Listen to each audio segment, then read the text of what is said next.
Everyone, welcome back to my channel. इस video में हम क्लास 8th का सोशल साइंस का हम सैम्पल पेपर सोल्व करेंगे।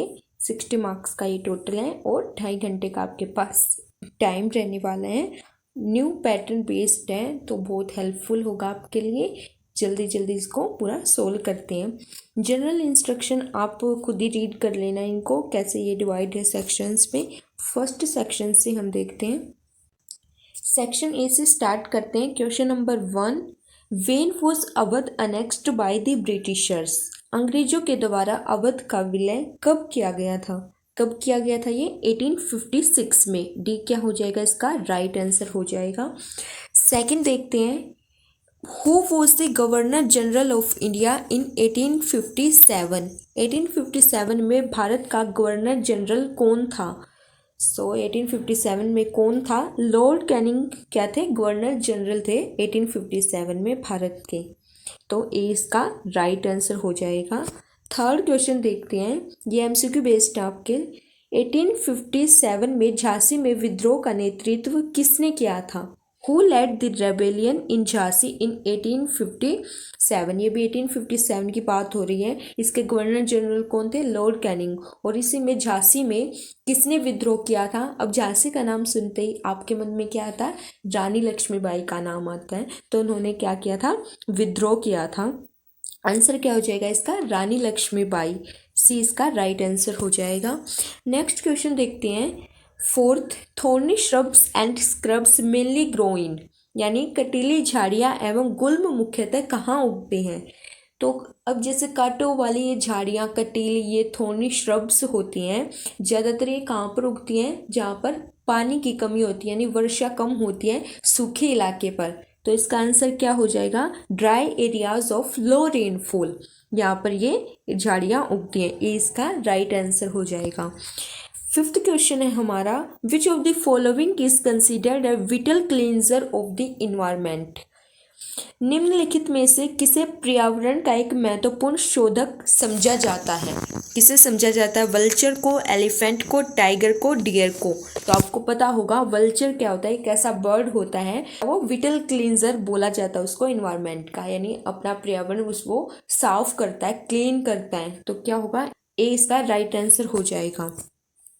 सिक्स्थ क्वेश्चन है हमारा। Parliament of India consist of, भारतीय संसद के कौन कौन से भाग होते हैं? पार्लियामेंट में क्या क्या कंसिस्ट करता है? लोकसभा होती है, राज्यसभा और प्रेसिडेंट भी होती हैं पार्लियामेंट में। तो ये क्या सारे ही राइट आंसर हैं। ऑल ऑफ द अबव इसका राइट आंसर हो जाएगा। एमसीक्यू बेस्ड आपके खत्म हो जाते हैं। आगे आते हैं क्वेश्चन ट्रू और फॉल्स। इसमें आपको ट्रू फॉल्स बताना है। ट्रू फॉल्स में 7 देखते हैं। फर्स्ट हमारा, the president nominates 20 members in the Rajya Sabha. राष्ट्रपति राज्यसभा में 20 सदस्यों को मनोनीत करते हैं। तो ये क्या हो जाएगा? फॉल्स हो जाएगा, क्योंकि प्रेसिडेंट होते हैं वो 12 मेंबर्स को नॉमिनेट करते हैं, और जो अपनी कंट्रीब्यूट देते हैं लिटरेसी में, आर्ट में, साइंस में, सोशल साइंस में, उन्हीं को वो क्या करते हैं? नॉमिनेट करते हैं। तो यहाँ के 20 मेंबर्स के प्लेस पर क्या आना चाहिए? 12 मेंबर्स। सो ये रॉन्ग हो जाएगा। नेक्स्ट देखते हैं। Federalism refers to the existence of more than one level of governments in the country. देश में एक से ज़्यादा स्तर की सरकारों का होना संघवाद के नाम से जाना जाता है। तो क्या ये ट्रू है? हाँ, ये सच है। फेडरलिज्म का मीनिंग ये होता है जिसमें मोर than one level of government exist करें कंट्री में, उसको फेडरलिज्म बोलते हैं, यानी एक से ज़्यादा स्तर की सरकारें उसमें पाई जाती हैं, जिसे संघवाद भी बोलते हैं। नेक्स्ट हमारा, doctor B R Ambedkar is known as the father of the Indian constitution. B R Ambedkar को भारतीय संविधान का जनक कहा जाता है। तो ये भी क्या होगा? आपका ट्रू होगा।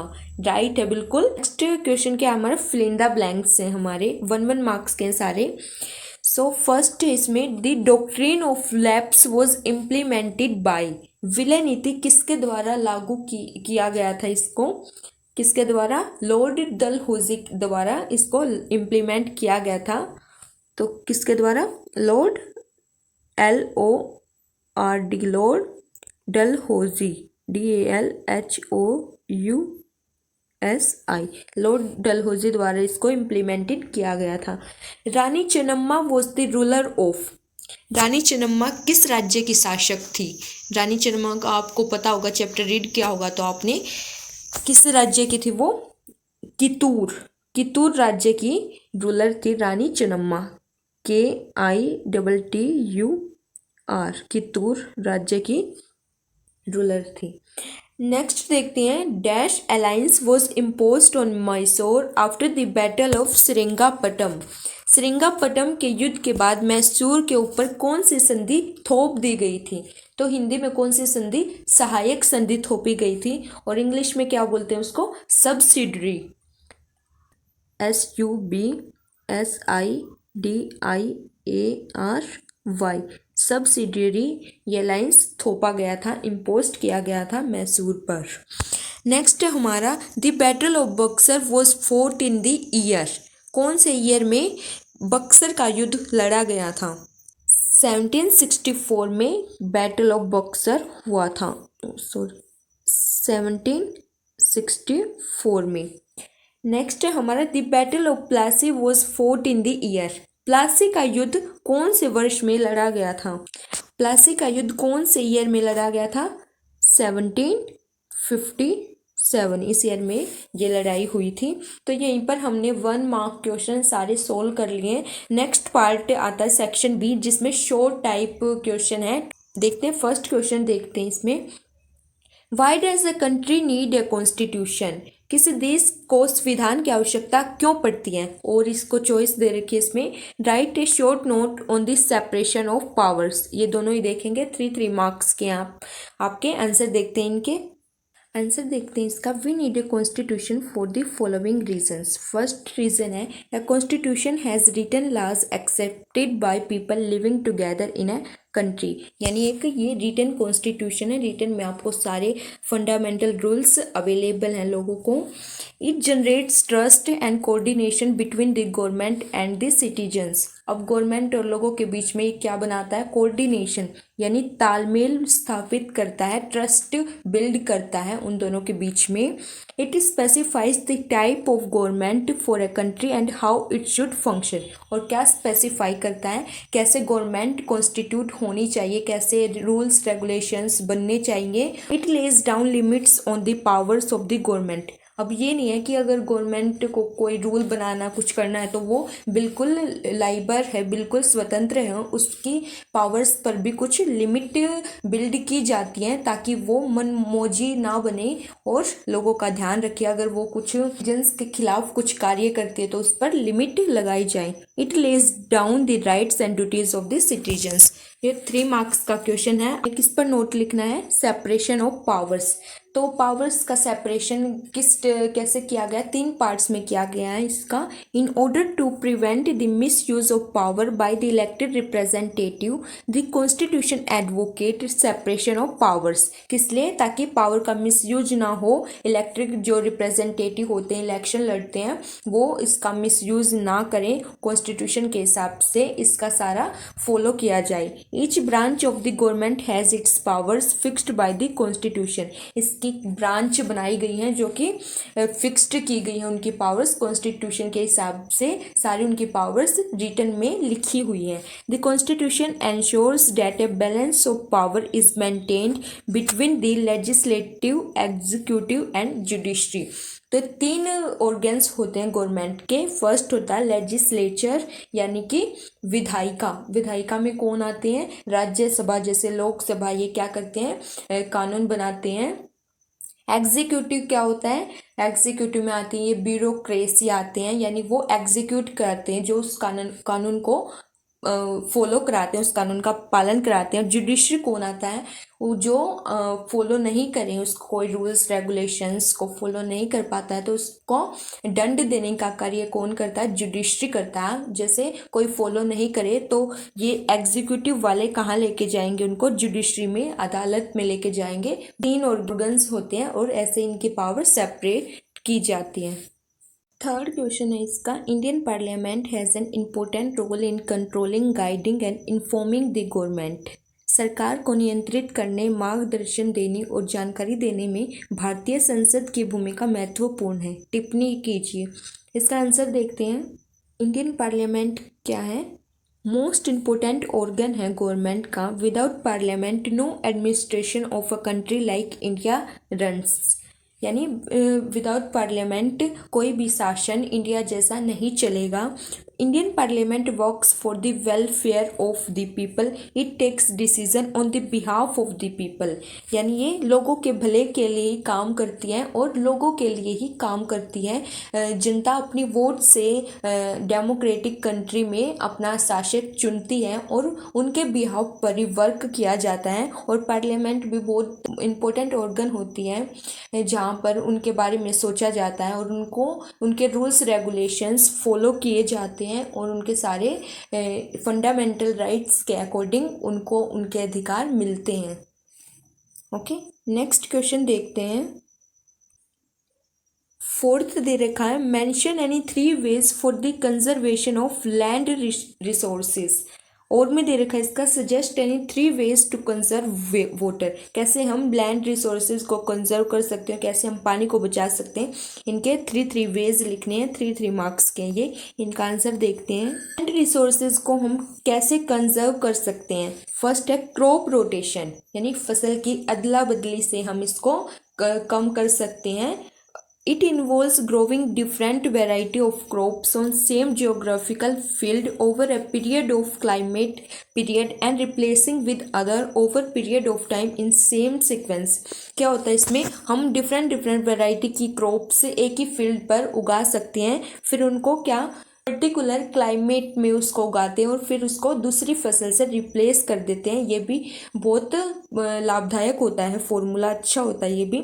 सेकंड हम कर सकते हैं काउंटर प्लॉफिंग, यानी खेत को जोतते हैं तो उससे भी लैंड कंजर्वेशन हो सकती है उसकी। थर्ड है इम्प्रूविंग एग्रीकल्चरल प्रैक्टिसेस, उसमें जो हम क्या यूज़ करते हैं उसको भी फैसिलिटी इम्प्रूव कर सकते हैं हम। तो ये सारी बातों का ध्यान रखा जाता है इसमें। 3 मार्क्स का है, 3 ही पॉइंट लिखने हैं आपको, ज़्यादा बड़ा नहीं लिखना। ये आंसर हो जाएगा कि आप पानी को कैसे बचा सकते हो। तो पानी को बचाने के बहुत सारे ऑप्शंस होते हैं। फर्स्ट है keeping the tap closed when not in use. जब यूज़ ना हो आप टैप को बंद कर दो। और या कहीं पर लीक हो रहा हो, किसी पाइप से पानी बाहर आ रहा हो, तो उसको क्या कर सकते हो आप, बंद भी कर सकते हो, चेक कर सकते हो कहीं पानी बर्बाद तो नहीं हो रहा। Make sure to use collected rain water for gardening और वॉशिंग पर्पज़।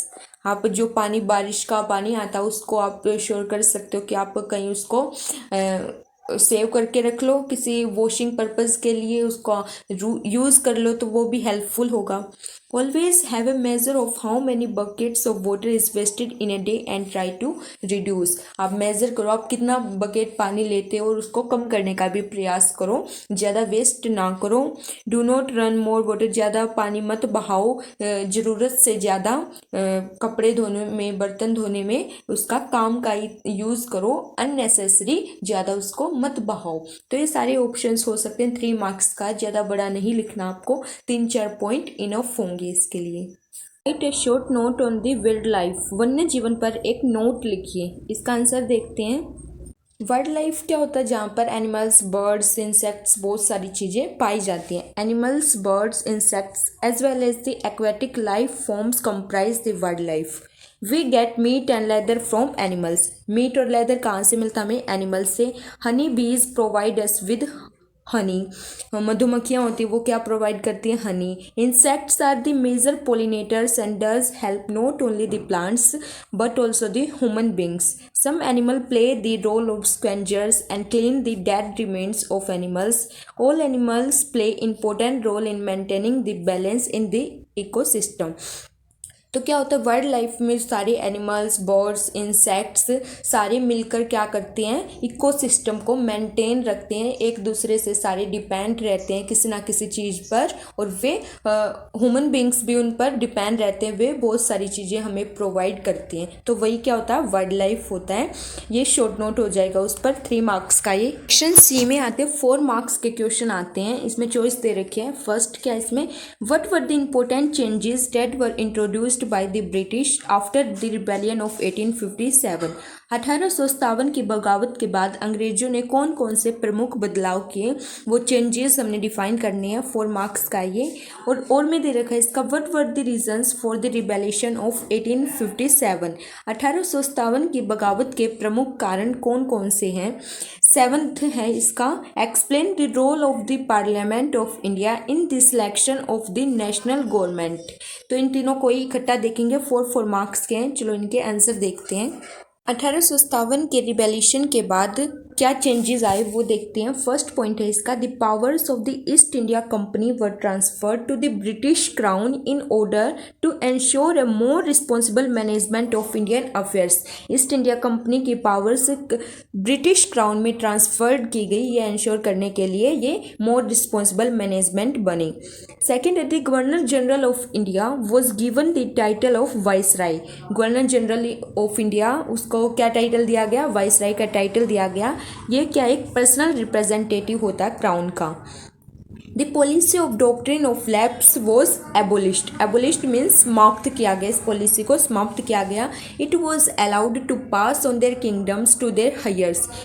अनुमति दी गई कि वे अपना किंगडम अपने उत्तराधिकारी को पास कर सकते हैं, इंक्लूडिंग एडोप्टेड सन। एडोप्टेड सन मीन्स किसी को गोद ले लेते हैं, एडोप्ट कर लेते हैं, तो उसको भी वो अपना किंगडम पास कर सकते हैं, कौन, राजा। But they had to acknowledge the British queen as their sovereign paramount. लेकिन उनको क्या करना पड़ता है, ब्रिटिश क्वीन को सर्वोपरि मानना पड़ता है। All ruling chiefs of the country were assured that their territory would never be annexed in future। जो शासक प्रमुख हैं कंट्री के, वो क्या एश्योर करते हैं कि उनका क्षेत्र फिर कभी कब्जाया नहीं जाएगा। It was decided that the proportion of Indian soldiers in the army would be reduced। Way decide करते हैं जो इंडियन सोल्जर्स होते हैं आर्मी में, उनकी मात्रा क्या कर दी जाएगी, रिड्यूस यानी कम कर दी जाएगी। And the number of European soldiers increase किए जाएंगे। It was also decided that instead of recruiting soldiers from Awadh, Bihar, Central India and South India, more soldiers would be recruited from among the Gorkhas, Sikhs and Pathans। ये important point है। क्या है, ये decide किया गया कि अवध से, बिहार से, इंडिया से, साउथ इंडिया से, यहाँ से जो सोल्जर्स लिए जाते हैं उनकी जगह कहाँ से लिए जाएंगे, गोरखास, सिख्स, पठान्स। ये भी चेंजेस आए 1857 के रिबेलिएशन के बाद। 5th चेंजेस क्या आया, the British decided to respect the customary religious and social practices of the people in India. British ने डिसाइड किया कि रिलीजियस, उनके धर्म और सोशल प्रैक्टिसेस, उनको भी रिस्पेक्ट देंगे वो। तो ये सारे 5 पॉइंट्स हैं। टोटल 4 मार्क्स का आपका क्वेश्चन है, अच्छी तरह इसको लिख लेना है। इसमें देखते हैं क्योजेज क्या क्या होंगे। 1857 रिबेलिएशन हुआ, उसके क्या कारण थे, पॉइंट में ये देखते हैं। फर्स्ट क्योज है इसका, religious and social causes. Racism was the main cause of the revolt of 1857। Racism क्या है, जातिवाद, ये मुख्य कारण था 1857 के रिवोल्ट का। Indians were exploited and asked to stay away from the British army. Indians क्या शोषित हो रहे थे और बोला जा रहा था उनको कि आप ब्रिटिश आर्मी से दूर रहिए। British leaders started interfering in Hindu and Muslim religious aspects and hurting their sentiments. British leaders थे, उन्होंने क्या स्टार्ट कर दिया, हिंदू मुस्लिम इनके धर्म में इंटरफेयर करना स्टार्ट कर दिया। और सेंटिमेंट्स क्या होता, भावनाओं, और उनकी भावनाओं को भी हर्ट करने लगे वो। सेकेंड क्योज इसका political cause, the expansion of Britishers had led to unjust rule of the land which was a great loss to nawabs and zamindars. Britishers की एक्सपेंड हुआ, ये एक्सपेंशन हुई तो इसने क्या किया, भूमि पर अन्यायपूर्ण रूल किया, जो कि ग्रेट लॉस हुआ किनका, नवाब्स और जमींदार्स का। The unfair practices of the policies in trade and commerce, the policies of war and annexation, और the policy of lapse and misgovernance were Awadh annexed, जहाँ पर अवध ने कब्जा कर लिया था। Hampered the interest of the Indian rulers who become the victims of British exploitation, शासकों के हित में बाधा उत्पन्न की गई। Who became the victims of British exploitation, जो ब्रिटिश शोषण के शिकार हो गए। Therefore the rulers who lost their everything to the Britishers came together and participated in the revolt of 1857, जो शासकों ने अपना सब कुछ खो दिया था वे एक साथ एकजुट हुए और उन्होंने 1857 के रिवोल्ट में पार्टिसिपेट किया। तो ये भी क्योज हो सकता है रिवोल्ट का। थर्ड है इकोनॉमिक फैक्टर्स, इसमें क्या है, there were various tax policies and reforms introduced by the Britishers, बहुत सारी टैक्स पॉलिसीज रिफॉर्म्स ये इंट्रोड्यूस्ड किए गए ब्रिटिशर्स के द्वारा, which affected the revenue system and peasants, जिन्होंने रिवेन्यू सिस्टम और पीजेंट्स को भी इफेक्ट किया। Various administrative policies were imposed and introduced by the British government to expand their territory. Various administrative policies impose की गई और ब्रिटिश गवर्नमेंट ने क्या इंट्रोड्यूस किया, अपने क्षेत्र का विस्तार करने के लिए। ये तीनों ही क्योज थे जिससे 1857 का रिवोल्ट हुआ। ओके, थर्ड क्वेश्चन क्या था, हमें इसका पार्लियामेंट का रोल बताना था। तो फर्स्ट पॉइंट हो जाएगा इसका, the parliament in India consist of the president, the Rajya Sabha and the Lok Sabha. ये एमसीक्यू भी देखा था हमने कि पार्लियामेंट में क्या क्या आता है, president, Rajya Sabha, Lok Sabha. After the Lok Sabha elections a list is prepared showing how many MPs belong to each political party। Lok Sabha election के बाद क्या एक लिस्ट प्रिपेयर की जाती है, उसमें शो होता है कि कितने एमपी कौन सी पार्टी से बिलोंग करते हैं। For a political party to form the government they must have a majority of elected MPs। Majority होनी चाहिए एक पार्टी बनाने के लिए। सिंस देयर आर 543 इलेक्टेड होते हैं और 2 नॉमिनेटेड होते हैं लोकसभा के members. To have a majority a party should have at least half the number. तो मेजोरिटी कितनी होनी चाहिए, कम से कम उनकी हाफ होनी चाहिए या उससे ज़्यादा, कम से कम हाफ तो होनी ही चाहिए। The Lok Sabha selects the executive which is a group of person who work together to implement the laws made by the parliament। Lok Sabha क्या एग्जीक्यूटिव भी सिलेक्ट करती है, ये ऐसे मेंबर्स होते हैं इसमें जो क्या करते हैं, लॉज इम्प्लीमेंट कराते हैं। यानी पार्लियामेंट क्या करती है, लॉ बनाती है, और एग्जीक्यूटिव में क्या होता है, वो इम्प्लीमेंट करते हैं लॉज को। ये फर्स्ट पॉइंट हो जाएगा इसका। सेकंड देखते हैं इसमें, The question hour with which the parliament in season begins is an important mechanism through which MPs can elect information about the working of the government। This is a very important way through which the parliament controls the executive। यानी इसमें question our रखा जाता है जिसमें इसके लिए आप question put कर सकते हो। ये बहुत ज़्यादा इंपॉर्टेंट हो जाता है कि पार्लियामेंट कैसे एग्जीक्यूटिव को कंट्रोल करे, तो इसके लिए भी ये इंपॉर्टेंट होता है। By asking questions the government is alerted to its shortcomings and also comes to know the opinion of the people through their representatives in the parliament। Parliament में जो अलग अलग स्टेट्स के रिप्रेजेंटेटिव आते हैं उनके थ्रू क्या जान सकते हैं, हम उनका ओपिनियन जान सकते हैं, वो क्या ओपिनियन रखते हैं। ये भी इसमें भी ये इम्पोर्टेंट प्ले करता है।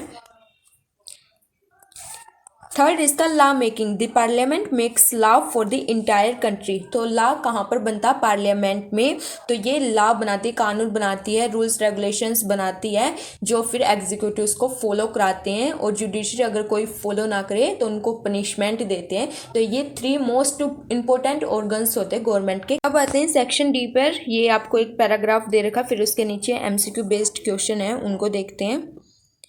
पैराग्राफ रीड करते हैं पहले। Soil erosion and depletion are the major threats to soil as a resource. Both human and natural factors can lead to degradation of soils. Factors which lead to soil degradation are deforestation, overgrazing, overuse of chemical fertilizers or pesticides, rain, wash, landslides and floods। First question है इसमें, what is the major threat to soil as a resource. Major threat क्या होगा इसका, soil erosion. ये इसमें दे रखा है, soil erosion and depletion are the major threats to soil as a resource. तो इसका सी क्या होगा, राइट आंसर हो जाएगा। सेकेंड क्वेश्चन है इसका, which of the following factors does not lead to soil degradation. कौन से फैक्टर हैं जो सोइल डिग्रेडेशन से लीड नहीं करते। तो इसमें क्या दे रखा, factors which lead to soil degradation, जो करते हैं वो दे रखे हैं, क्या वो, deforestation, over grazing, over use of chemical fertilisers, ऐसे दे रखे हैं। तो इसमें क्या है, टोपोग्राफी, टोपोग्राफी क्या है, लीड नहीं है सोइल डिग्रेडेशन का। Next question, which factors can lead to degradation of soils, कौन से फैक्टर डिग्रेडेशन ऑफ सोइल्स को लीड करते हैं, ह्यूमन फैक्टर्स, नेचुरल फैक्टर्स, ये दोनों ही हैं। तो सी क्या हो जाएगा, करेक्ट आंसर हो जाएगा, both A and B factors हैं। आगे नेक्स्ट पैराग्राफ देखते हैं, इसको रीड करते हैं पहले। When Alivardi Khan died in 1756, Sirajuddaula became the Nawab of Bengal. The company was worried about his power and keen on a puppet ruler who would willingly give trade concessions and other privileges. So, in tried, though without success, to help one of Sirajuddaula's rivals become the Nawab. And infuriated, Sirajuddaula asked the company to stop meddling in the political affairs of his dominion, stop fortification, and pay the revenues. First question है इसका, who become the nawab of Bengal after Alivardi Khan. तो first में ही इसमें answer छिपा हुआ है इसका, कौन बना था, सिराजुद्दौला, ये यहाँ पर रहा, Sirajuddaulah became the nawab of Bengal. तो इसका बी क्या हो जाएगा, राइट आंसर हो जाएगा। बिल्कुल इजी है, आपको पैराग्राफ अच्छी तरह रीड करोगे तो उसमें आपको आंसर मिल जाएंगे, कोई टफ क्वेश्चन नहीं है ये, 1 मार्क्स के हैं ये। सेकेंड है इसका, who was keen on having a puppet ruler in Bengal. इसमें देखो, इसमें छिपा हुआ है, the company was worried about his power and keen on a puppet ruler who would willingly give trade concessions and other privilege. तो क्या है, company, इसका आंसर क्या हो जाएगा, company was keen on having a puppet ruler in Bengal, A इसका right answer हो जाएगा। नेक्स्ट क्वेश्चन देखते हैं, who asked the company to stop fortification and pay the revenues. किसने बोला था इसको किसने कहा था, सिराजुद्दौला, ये भी बी राइट आंसर हो जाएगा। तो आगे देखते हैं इसका क्वेश्चन, इसमें क्या है, पॉलिटिकल पार्टीज के नेम दे रखे हैं और उनके नंबर ऑफ सीट्स दे रखे हैं, इनके अकॉर्डिंग क्वेश्चन पूछे गए हैं। विच party is the largest party in the legislative assembly. तो इस नंबर ऑफ सीट आप देखना, कौन सी पार्टी को सबसे ज़्यादा सीट मिली हुई है लेजिस्लेटिव असेंबली में। तो आप देख रहे हो क्षेत्रीय विकास पार्टी, इसके 116 सीट हैं, इसके पास सबसे ज़्यादा हैं। तो क्या होगा इसका आंसर, क्षेत्र विकास पार्टी, सी इसका राइट आंसर हो जाएगा। सेकेंड क्वेश्चन है, what is majority mark for government formation. Government formation के लिए कितनी मेजॉरिटी होनी चाहिए। तो हमने उसमें भी रीड किया था, क्वेश्चन में एक पॉइंट था कि कितना होना चाहिए, टोटल सीट्स का कम से कम हाफ होना चाहिए। तो इसमें टोटल सीट कितनी है, 285 का हाफ कितना हो जाएगा, 143, इसका राइट आंसर हो जाएगा। यानी हाफ तो कम से कम होनी चाहिए या उससे ज़्यादा भी हो सकती हैं। तो मेजॉरिटी कितनी होनी चाहिए, टोटल सीट से कम हाफ। थर्ड क्वेश्चन इसका, who are said to be independent. Independent किसको बोला जा सकता है, they could not win the election, they are associated with the largest party, they are not part of any party. तो किसको बोला जाता है, they are not part of any party, जो किसी भी पार्टी का पार्ट नहीं होते, वो क्या होते हैं, इंडिपेंडेंट होते हैं। आगे देखते हैं, आगे भी एक पैराग्राफ दे रखा है, रीड करते हैं इसको। There are 7 major continents on earth, these are separated by large water bodies. These continents are Asia, Europe, Africa, North America, South America, Australia and Antarctica. ये 7 कॉन्टिनेंट हैं। Asia is the largest continent, it covers about 1/3 of the total land area of the earth. The continent lies in the eastern hemisphere. The Tropic of Cancer passes through this continent. Asia is separated from Europe by Ural Mountains on the west. The combined landmass of Europe and Asia is called the Eurasia. Europe plus Asia. इससे according question है वो देखते हैं। First question क्या है, The Tropic of Cancer passes through. ये कर्क रेखा कहाँ से गुजरती है, कहाँ से पास करती है। तो इसमें आपने देखा था कहाँ से, the Tropic of Cancer passes through this continent. कौन से कॉन्टिनेंट से, एशिया से। यहाँ पर एशिया कॉन्टिनेंट की बात चल रही है, तो आंसर क्या हो जाएगा इसका, एशिया। एशिया कॉन्टिनेंट से ये पास करती है, 20 का राइट आंसर हो जाएगा। Which mountain separates Asia from Europe. Europe से एशिया को कौन सा माउंटेन सेपरेट करता है। तो क्या इसका यूराल माउंटेन, आप इसमें पैराग्राफ में देखना, इसमें मिलेगा यूराल माउंटेन है जो एशिया को यूरोप से सेपरेट करता है। थर्ड क्वेश्चन इसका, the continent located in eastern hemisphere. Eastern hemisphere में कौन सा कॉन्टिनेंट लोकेट है, इसका आंसर क्या हो जाएगा, एशिया। सी इसका राइट आंसर हो जाएगा। फोर्थ है इसका, the combined land mass of the Europe and Asia is called. ये लास्ट में ये बोला गया कि कंबाइंड मास क्या होगा इसका, यूरेशिया, यूरोप प्लस एशिया। तो आंसर क्या हो जाएगा, यूरेशिया इसका कंबाइंड लैंड मास है। यूरेशिया इसका राइट आंसर हो जाएगा सी। सेक्शन डी मैप बेस्ड है, ये आप खुद ट्राई कर लेना। यहीं पर हमने सारा सोल्व कर लिया, इसके क्वेश्चन आंसर देख लिए हैं। एमसीक्यू बेस्ड, ट्रू फॉल्स और ये पैराग्राफ बेस्ड क्वेश्चन पूछे गए हैं, ये सारे हमने कंप्लीट सोल्व कर लिए हैं। आई होप आपके लिए वीडियो कुछ हेल्पफुल रही होगी, आपको समझ आ गया होगा किस टाइप का आपका क्वेश्चन पेपर आने वाला है, किस टाइप के क्वेश्चन आने वाले हैं आपकी सोशल साइंस में। तो अपने फ्रेंड्स के साथ वीडियो को शेयर कर देना, चैनल को सब्सक्राइब कर देना। Okay, thank you.